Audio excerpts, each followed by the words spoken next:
Bonjour, je vous accueille aujourd'hui dans mon bureau. Comme vous le savez peut-être déjà, ces vidéos ont à vocation de vous présenter certaines histoires vécues par différentes personnes réelles ou non. L'histoire que je vais vous conter est l'histoire fascinante et attendrissante d'une jeune mère réveillée en pleine nuit.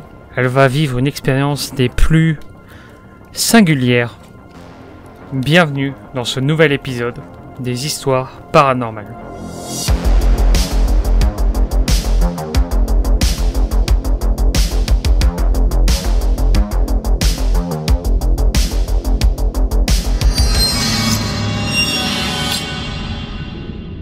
Nous sommes en 2001. Apple annonce l'iPod, Microsoft lance le célèbre Windows XP, la sortie du premier film Harry Potter. 2001, c'est aussi les tristes attentats du World Trade Center, ainsi que l'explosion de l'usine AZF à Toulouse en septembre de cette année. C'est durant cette même année que celle que l'on va appeler Rebecca devient maman d'un tout petit garçon qu'on appellera Ethan. Ethan est un enfant prématuré à 32 semaines. Il sortira de l'hôpital un mois après sa naissance après plusieurs examens. Rebecca ne le savait pas encore, mais elle allait en effet ramener son fils à la maison. Mais pas seulement.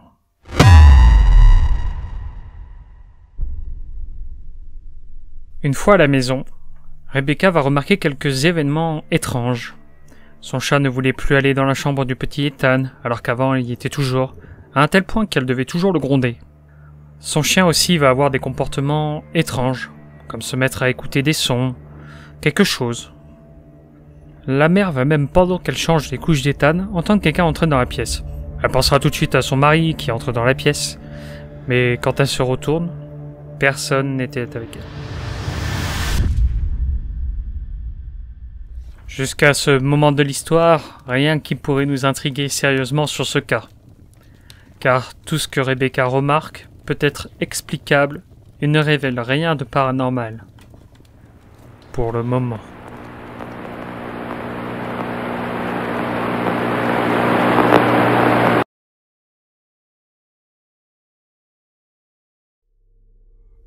Quelques jours après, les parents de Rebecca viennent voir Ethan et offrent leur cadeau.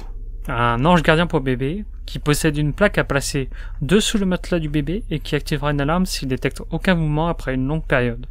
Comme Ethan est prématuré, il ne pèse pas très lourd et ce capteur ne le détecte pas bien et se déclenche donc souvent. Rien d'anormal. Mais Rebecca va commencer à faire un rêve particulier de manière répétitive. Le rêve de Rebecca est toujours le même. Elle voit l'ombre d'une dame avec de longs cheveux se penchant sur le berceau de son enfant. La mère, malgré le fait qu'elle fait ce rêve de manière répétée, ne va pas se sentir mal. Au contraire, elle va trouver ce rêve plutôt réconfortant.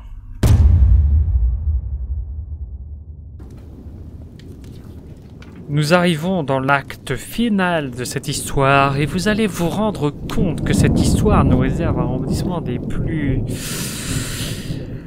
intéressants.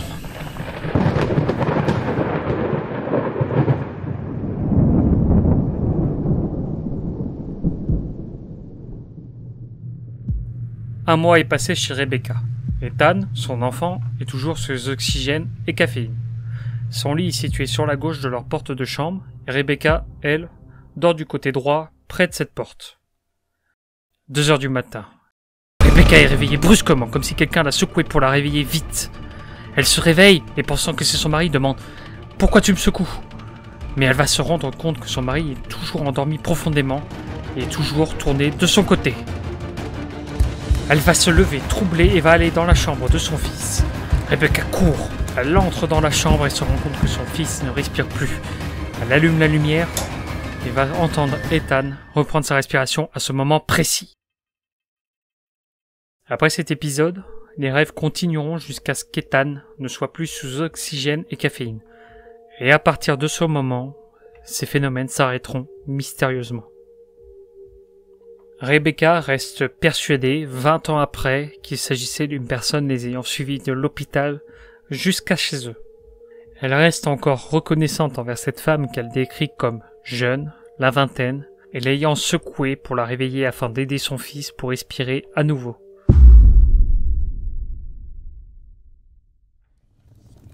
Voilà. C'est ainsi que cette histoire finit.